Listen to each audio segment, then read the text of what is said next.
नमस्कार। एक बार फिर से आप सभी का बहुत बहुत स्वागत है परीक्षा वाले के इस यूट्यूब चैनल में। दोस्तों, आज का यह जो वीडियो है आपके वीडियो री एग्ज़ाम के लिए बहुत ही ज़्यादा महत्वपूर्ण होने वाला है। आज के इस वीडियो में हम मॉडर्न हिस्ट्री के जो भी इम्पॉर्टेंट डेट्स या घटनाएं बन सकती हैं उनको आज के इस एक ही वीडियो में हम कवर करने वाले हैं। मैं आपको यकीन दिलाता हूं कि अगर आप इस वीडियो को देख लेते हैं पूरे लास्ट तक तो कम से कम 2 से लेके 3 सवाल जो है आपके एक ही वीडियो से फंस जाएंगे। लगभग कंप्लीट आपकी जो मॉडर्न हिस्ट्री है, इंडियन फ्रीडम स्ट्रगल जो है, उसको एक ही वीडियो में कवर करने की मैंने कोशिश की हुई है। तो वीडियो आपको कैसा लगा कमेंट बॉक्स में अपनी प्रतिक्रिया, अपना सुझाव हमें अवश्य दीजिएगा। तो सभी डेट को एकदम क्रम वाइज लिखा गया है। इसका पीडीएफ मैं आपको अपने टेलीग्राम चैनल पे प्रोवाइड करवा दूंगा। तो आइए वीडियो को स्टार्ट करते हैं। तो सबसे पहले हम बात करेंगे कांग्रेस की स्थापना की। तो डेट आपको याद रखनी है 1885 में बम्बई में जो है कांग्रेस की स्थापना की गई थी। तो इसके बारे में आप याद रखिएगा, इंपॉर्टेंट है। कहाँ पर बम्बई में?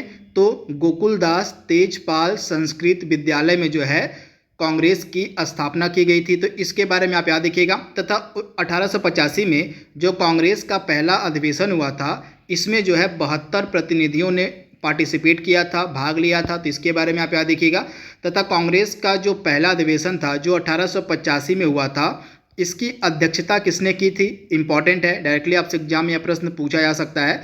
तो डब्ल्यू.सी. बनर्जी, किसके द्वारा? तो डब्ल्यू.सी. बनर्जी के द्वारा कांग्रेस के पहले अधिवेशन की जो है अध्यक्षता की गई थी। तो ये सारे इंपॉर्टेंट फैक्ट जो मैंने आपको अभी बताए हैं, इनको आप याद कर लीजिएगा। इसके बाद बंगाल का विभाजन इंपॉर्टेंट है। 16 अक्टूबर 1905 को बंगाल का विभाजन किया गया था कर्जन के द्वारा। इसके बारे में आप याद रखिएगा। वायसराय भी आपसे पूछा जा सकता है कि जब बंगाल का विभाजन किया गया था तो उस समय भारत का वायसराय कौन था? तो लॉर्ड कर्जन था।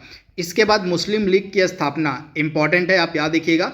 मुस्लिम लीग की जो स्थापना है 1906 में की गई थी, इंपॉर्टेंट है। इसके बाद कांग्रेस का विभाजन कब होता है? इंपॉर्टेंट है। तो कांग्रेस का विभाजन होता है 1907 में। 1907 में जो कांग्रेस का अधिवेशन था यह सूरत में जो है आयोजित किया गया था। तो इसी सूरत अधिवेशन में ही जो कांग्रेस थी वह 2 भागों में विभाजित हो जाती है, नरम दल और गरम दल। तो इसके बारे में आप याद रखिएगा। तथा इस सूरत अधिवेशन की जो अध्यक्षता है किसने की थी? रास बिहारी घोष ने जो है इसकी अध्यक्षता करी थी। नाम आप याद रखिएगा, रास बिहारी घोष। यहाँ पे हम घोष की बात कर रहे हैं। रास बिहारी घोष के द्वारा जो है सूरत अधिवेशन की अध्यक्षता करी गई थी 1907 में। तथा इसी सूरत अधिवेशन में ही कांग्रेस जो है 2 धड़ों में विभाजित हो जाती है, नरम दल और गरम दल। इसके बाद बंगाल विभाजन को रद्द कब किया जाता है? तो 1911 में दिल्ली दरबार का आयोजन किया गया था। उस समय वायसराय था लॉर्ड हार्डिंग द्वितीय। आप याद रखिएगा, लॉर्ड हार्डिंग द्वितीय जो है इस समय वायसराय था 1911 में। और इसी के टाइम पीरियड में, इसी के समय काल में ही 1911 में दिल्ली दरबार का आयोजन किया गया था। तो इसी दिल्ली दरबार में ही बंगाल विभाजन को रद्द कर दिया जाता है। तो इसके बारे में आप याद रखिएगा। इसके बाद मार्ले मिंटो सुधार इंपॉर्टेंट है। 1909 में यह आया था मार्ले मिंटो सुधार। तो इसके बारे में आप याद रखिएगा, इंपॉर्टेंट है। डायरेक्टली इसके बारे में आपसे प्रश्न पूछा जा सकता है। तो मेनली यह जो मार्ले मिंटो सुधार है यह किस लिए प्रसिद्ध है, किस लिए इसका नाम बार बार सामने आता है? तो इसने जो है पृथक निर्वाचक मंडल की व्यवस्था कर दी थी मुस्लिमों के लिए, इसी कारण से यह चर्चा में था। तो इसके बारे में आप याद रखिएगा। इसके बाद गदर पार्टी की स्थापना जो है 1 नवंबर 1913 को की जाती है अमेरिका के सैन फ्रांसिस्को शहर में। इसके बारे में आप याद रखिएगा। लाला हरदयाल के नेतृत्व में अमेरिका के सैन फ्रांसिस्को शहर में जो है गदर पार्टी की स्थापना की जाती है। तथा इस गदर पार्टी के पहले अध्यक्ष कौन थे? तो सोहन सिंह भाखना जो है इसके पहले अध्यक्ष थे और लाला हरदयाल इसके प्रथम मंत्री थे। तो इसके बारे में आप याद रख सकते हैं। आपको पता होगा कि भारत में जो है 2 होम रूल लीग की स्थापना की गई थी। एक होम रूल लीग बाल गंगाधर तिलक ने स्थापित की थी और एक जो है एनी बेसेंट ने।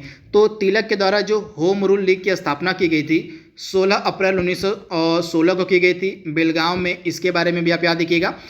इसके अलावा एनी बेसेंट की जो होम रूल लीग थी इसकी स्थापना की गई थी सितंबर 1916 में। तो दोनों की डेट अलग अलग है, महीने का फ़र्क है। तो आप याद रखिएगा, क्रोनोलॉजी में यह प्रश्न आपसे पूछा जा सकता है। कांग्रेस का लखनऊ अधिवेशन कब होता है? तो यह अधिवेशन काफ़ी ज़्यादा महत्वपूर्ण है, मैं आपको आगे बताऊंगा क्यों है। तो आपका जो कांग्रेस का लखनऊ अधिवेशन था यह दिसंबर 1916 में होता है। यह जो कांग्रेस का लखनऊ अधिवेशन था दो कारणों से सबसे ज़्यादा महत्वपूर्ण था। पहला कारण क्या था?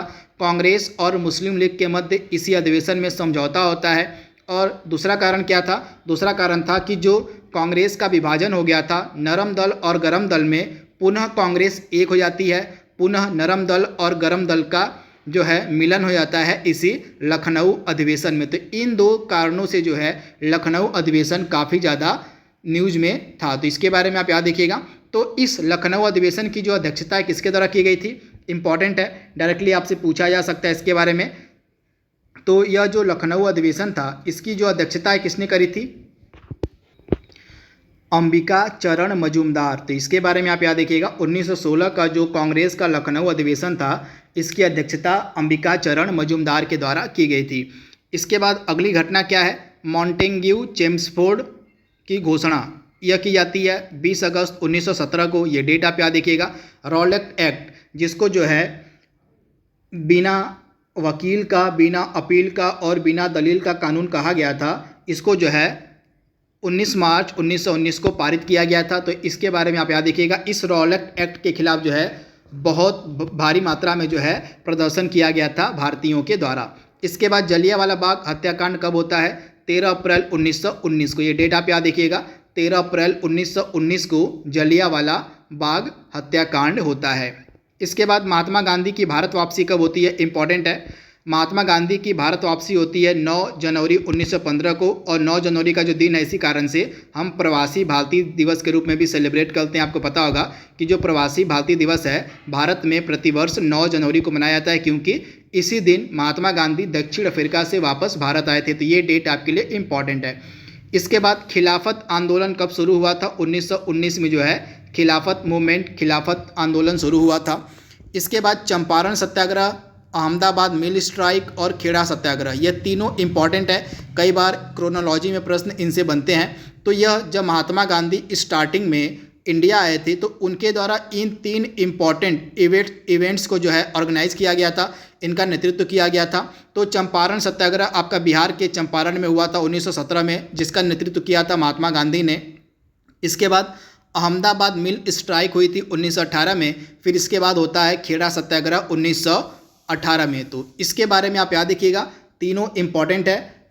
इसके अलावा आप याद रखिएगा जो चंपारण सत्याग्रह था ये किसानों की समस्याओं से रिलेटेड था। इसके अलावा अहमदाबाद मिल स्ट्राइक जो है मजदूरों की समस्याओं से रिलेटेड था। इसके अलावा खेड़ा सत्याग्रह आपका किसानों की समस्याओं से रिलेटेड था। तो पहले आपका चंपारण होता है, फिर अहमदाबाद मिल स्ट्राइक होती है, फिर इसके बाद आपका खेड़ा सत्याग्रह होता है। इन तीनों का जो नेतृत्व है किया गया था महात्मा गांधी के द्वारा। हंटर कमीशन की रिपोर्ट कब प्रकाशित हुई थी? तो 28 मई 1920 को जो है हंटर कमीशन की रिपोर्ट प्रकाशित हुई थी। तो इसके बारे में आप याद रखिएगा, इंपॉर्टेंट है। ये डेट आपसे डायरेक्टली पूछा जा सकता है।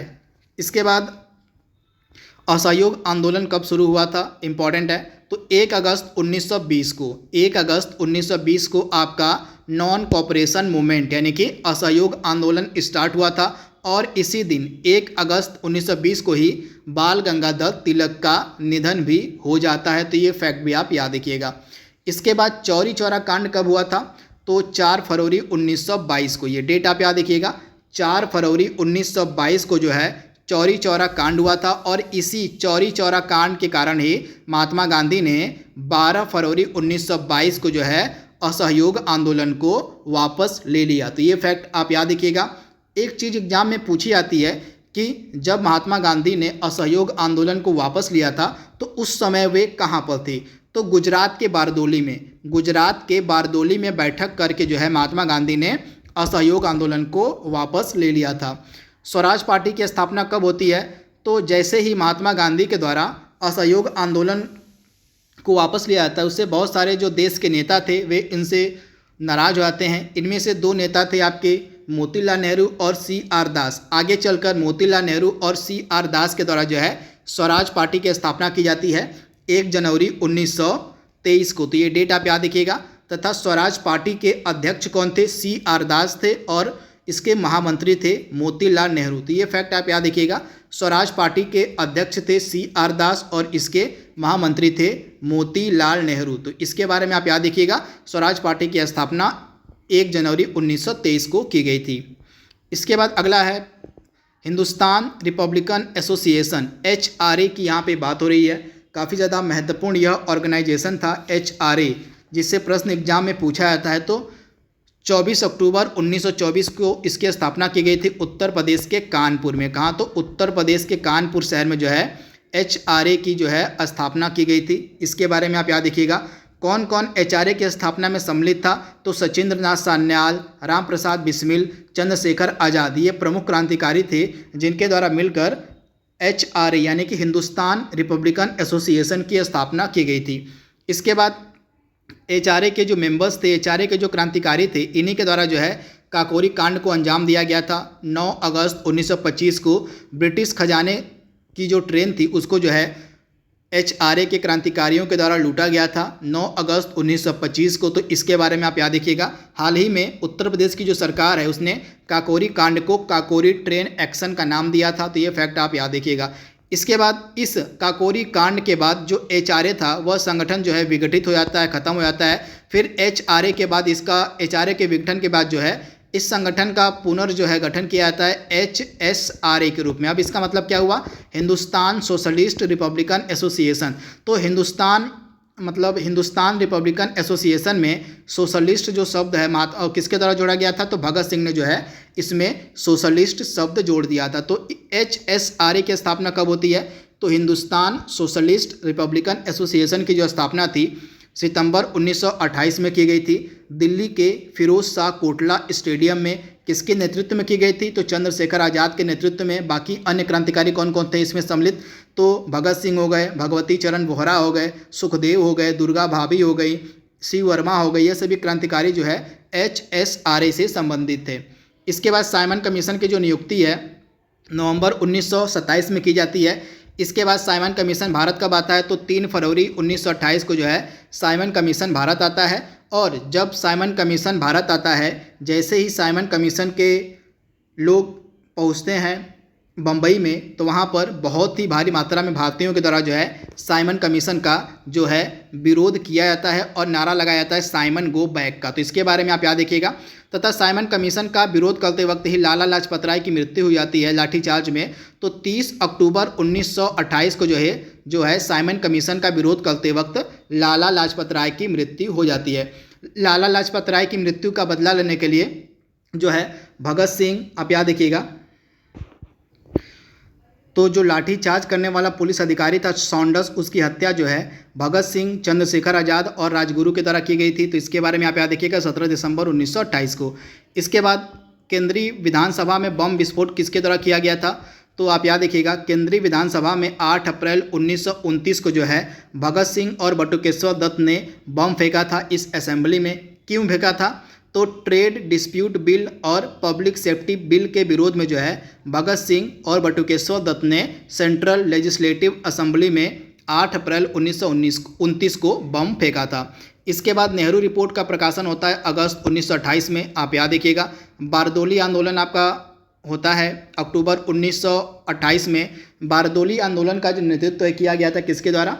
तो किया गया था सरदार पटेल के द्वारा। कांग्रेस का लाहौर अधिवेशन काफ़ी ज़्यादा महत्वपूर्ण है। दिसंबर 1929 में कांग्रेस का लाहौर अधिवेशन होता है। इसकी अध्यक्षता किसने की थी? तो इसकी अध्यक्षता की थी पंडित जवाहरलाल नेहरू ने। और कांग्रेस के लाहौर अधिवेशन में ही जो है पूर्ण स्वराज का लक्ष्य जो है कांग्रेस अपना घोषित करती है। इसके बाद प्रथम स्वाधीनता दिवस की घोषणा कब की गई थी? 26 जनवरी 1930 को जो है प्रथम स्वाधीनता दिवस के रूप में सेलिब्रेट करने की बात करी गई थी। इसके बारे में आप याद रखिएगा 26 जनवरी 1930 को जो है प्रथम स्वाधीनता दिवस के रूप में इसकी घोषणा की गई। इसके बाद जिन्ना की 14 सूत्री मांग का प्रकाशन कब हुआ था? मार्च 1929 में हुआ था। लॉर्ड इरविन के द्वारा घोषणा कब की गई थी? अक्टूबर 31, 1929 को याद रखिएगा। दिल्ली घोषणा पत्र कब आया था? तो 2 नवंबर 1929 को जो है दिल्ली घोषणा पत्र आया था। इसके अलावा नमक सत्याग्रह इम्पॉर्टेंट है। यहाँ पे इसकी शुरुआत जो है महात्मा गांधी के द्वारा की गई थी, नमक सत्याग्रह। तो 12 मार्च 1930 को जो है दांडी मार्च की शुरुआत जो है साबरमती आश्रम से की जाती है। किसके द्वारा? तो महात्मा गांधी के द्वारा। तथा दांडी पहुंचकर महात्मा गांधी ने 6 अप्रैल को नमक कानून को तोड़ा था। तो ये फैक्ट आप याद रखिएगा, इंपॉर्टेंट है, डायरेक्टली आपसे पूछा जा सकता है इसके बारे में। तो दांडी मार्च की जो शुरुआत है 12 अप्रैल 1930 को होती है। कहाँ से होती है? तो साबरमती आश्रम से होती है। किसके द्वारा की जाती है? तो महात्मा गांधी के द्वारा की जाती है। तथा दांडी कब पहुंचते हैं महात्मा गांधी? तो 6 अप्रैल को पहुंचकर जो है नमक कानून को महात्मा गांधी तोड़ते हैं। प्रथम गोलमेज सम्मेलन कब होता है? तो 12 नवंबर 1930 से लेकर जनवरी 1931 तक जो है प्रथम गोलमेज सम्मेलन होता है। इसके बाद गांधी इरविन समझौता होता है 5 मार्च 1931 को, तो आप याद रखिएगा। तथा इसी गांधी इरविन समझौता के तहत ही जो इरविन था उसने कांग्रेस को मना लिया था कि कांग्रेस जो है गोलमेज सम्मेलन में पार्टिसिपेट करे, भाग ले। तो इसी गांधी इरविन समझौते के बाद ही जो द्वितीय गोलमेज सम्मेलन होता है उसमें जो है कांग्रेस ने हिस्सा लिया था, भाग लिया था। इसके बाद कांग्रेस का कराची सेशन होता है 29 मार्च 1931 को, तो आप याद रखिएगा इसकी अध्यक्षता की गई थी किसके द्वारा? तो सरदार वल्लभ भाई पटेल के द्वारा। इसके बाद द्वितीय गोलमेज सम्मेलन का आयोजन होता है सितंबर 1931 से दिसंबर 1931 के मध्य, याद रखिएगा आप। इसके अलावा भगत सिंह, राजगुरु और सुखदेव को फांसी कब होती है? तो 23 मार्च 1931 को जो है भगत सिंह, राजगुरु और सुखदेव को फांसी होती है। एक चीज़ आप याद रखिएगा, जो तीनों गोलमेज सम्मेलन हुए थे, इन तीनों गोलमेज सम्मेलन में भाग लेने वाला कौन था? तो आप याद रखिएगा BR अम्बेडकर, भीमराव अम्बेडकर जो है तीनों गोलमेज सम्मेलनों में इन्होंने पार्टिसिपेट किया था, भाग लिया था। इसके अलावा जो तीनों गोलमेज सम्मेलन हुए थे उस समय इंग्लैंड का प्रधानमंत्री कौन था? तो रैमजे मैकडोनाल्ड जो है उस समय इंग्लैंड का प्रधानमंत्री था। इसके बाद सविनय अवज्ञा आंदोलन का जो द्वितीय चरण है कब शुरू होता है? 1 जनवरी 1932 को स्टार्ट होता है। सांप्रदायिक पंचाट की जो घोषणा है रैमजे मैकडोनाल्ड के द्वारा कब की जाती है? तो आप याद रखिएगा, सांप्रदायिक पंचाट जिसको हम कम्युनल अवार्ड के नाम से भी जानते हैं, इसकी घोषणा जो है ब्रिटेन के प्रधानमंत्री रैमजे मैकडोनाल्ड के द्वारा की जाती है 16 अगस्त 1932 को। तथा पूना पैक्ट महात्मा गांधी और BR अम्बेडकर के मध्य होता है 24 सितंबर 1932 को। एक चीज़ आप याद रखिएगा, पूना पैक्ट पर हस्ताक्षर महात्मा गांधी के बिहाफ पर किसने किया था? तो महात्मा गांधी के बिहाफ पर पूना पैक्ट पर जो हस्ताक्षर है किया गया था मदन मोहन मालवीय के द्वारा। तो इसके बारे में आप याद रखिएगा। तो पूना पैक्ट पर किसने हस्ताक्षर किए थे? मदन मोहन मालवीय ने महात्मा गांधी के बिहाफ पर। और किसने किया था? तो BR अम्बेडकर ने किया था।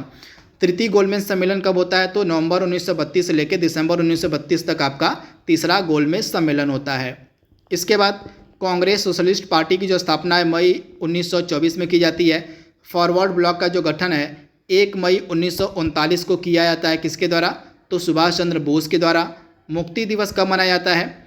तो मुस्लिम लीग के द्वारा जो है मुक्ति दिवस मनाया जाता है 22 दिसंबर 1939 को। आप याद रखिएगा 22 दिसंबर 1939 को जो है मुक्ति दिवस मनाया जाता है। क्यों मनाया जाता है? क्योंकि अक्टूबर 1939 में जो है कांग्रेसियों ने, जो कांग्रेस थी उसने मंत्रिमंडल पद से इस्तीफा दे दिया था।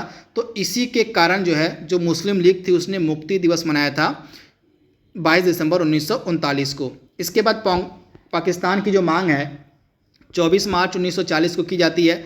अगस्त प्रस्ताव आपका आता है 8 अगस्त 1940 को, यह डेट आप याद रखिएगा। इसके बाद अगला क्या है? क्रिप्स मिशन भारत कब आता है? तो मार्च 1942 में जो है क्रिप्स मिशन भारत आता है। डायरेक्टली यह डेट आपसे पूछी जा सकती है।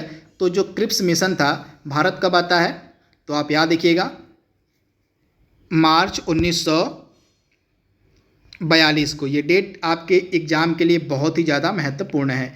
इसके अलावा भारत छोड़ो आंदोलन की जो शुरुआत है 8 अगस्त 1942 को की गई थी। किसके द्वारा? तो महात्मा गांधी के द्वारा की गई थी। आप इसे याद रखिएगा 8 अगस्त 1942 को कहाँ से की गई थी? तो बम्बई के ग्वालियर टैंक मैदान से इसकी जो है शुरुआत की गई थी। इसको हम ग्वालियर टैंक मैदान को अगस्त क्रांति मैदान के नाम से भी जानते हैं।